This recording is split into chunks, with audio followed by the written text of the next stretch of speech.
बच्चों, आज बेटा हम लोग पढ़ेंगे बिहार बोर्ड 5वां क्लास का 10वां पाठ आया बादल कविता।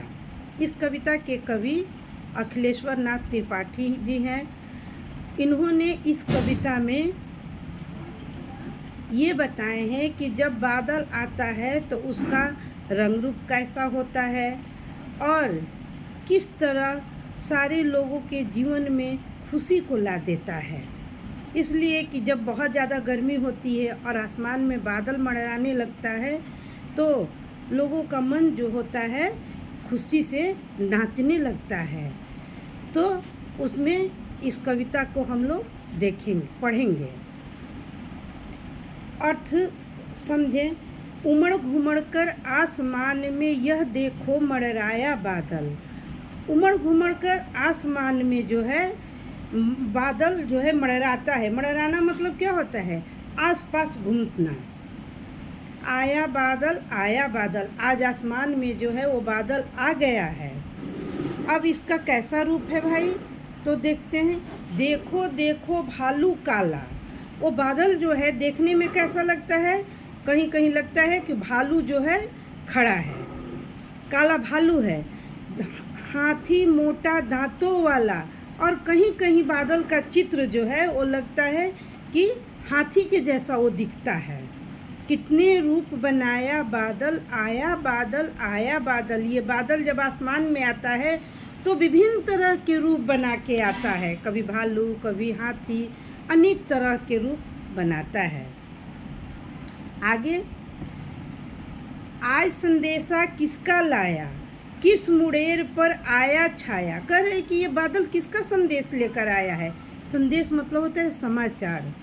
और किस मुड़ेर पर आया छाया, वो किस मुंडेर पर आया। मुंडेर होता है बेटा जो मकान बनता है उसके किनारे किनारे छज्जा बनता है, उसी को कहते हैं।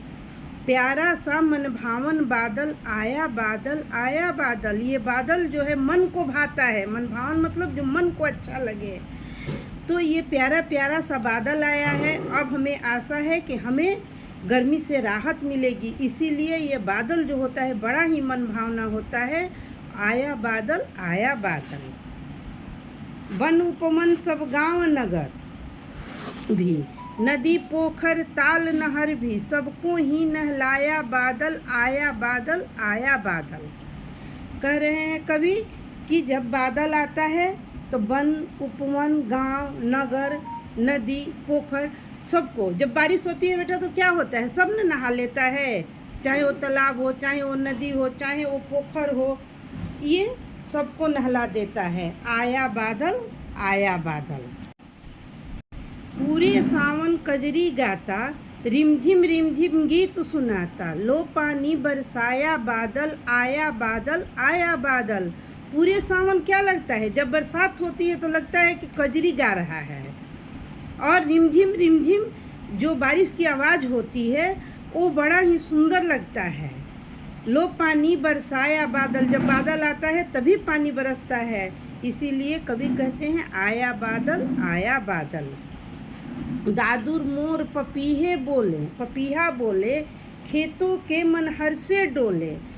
खेतों जैसे ही लहराया बादल, आया बादल, आया बादल। कह रहे हैं कि दादुर जो होते हैं, मेढक, मोर, पपीहा, सभी पक्षी जो होते हैं वो खुशी से नाचने लगते हैं। और खेतों का भी मन जो है हर्षाना मतलब खुश हो जाता है। क्यों खुश होता है? गर्मी रहता है, जब बादल आ गया तो बारिश होगा। तो जैसे ही बादल को देखता है सब, वैसे ही सब क्या होता है? खुशी से झूमने लगता है। जैसे बादल को देखते हैं, आया बादल, आया बादल। नीली चादर एक टांग कर बादल आता है तो और क्या करता है कि नीली चादर टांग देता है आसमान में और किरणों से कुछ रंग ले लेता है। और जब किरणों से रंग लेता है नीली चादर टांग के, तो हमारे आसमान में क्या होता है बेटा? एक इंद्रधनुष बन जाता है जिसमें 7 रंग होते हैं। आया बादल, आया बादल। जब बादल आता है तभी हमें वो इंद्रधनुष भी दिखाई देता है आसमान में, ऐसे नहीं दिखाई देता है। इस तरह बादल की बहुत ही विशेषताएं हैं और ये बादल जो है सब लोगों को बहुत ही प्यारा लगता है, अच्छा लगता है। ये लगता है कि अब जब बादल आ गया, अब हम लोगों को सुख मिलेगा, हम लोगों को गर्मी से राहत मिलेगी। इस तरह से आज हम लोग इस कविता का अर्थ समझें। बेटा, कविता पढ़ने के लिए सबसे पहले शब्दार्थ हमें याद करना चाहिए, जो तुम लोग के किताब में दिया रहता है। शब्दार्थ याद करने से तुम लोग कविता आसानी से समझ पाओगे। कविता का हम लोग पाठ भी करते हैं, लेकिन हम नहीं गाए इसलिए कि वीडियो जो है वो लंबा हो जाएगा। तो फिर मैं दूसरे वीडियो में तुम लोगों से मिलूँगी। बाय।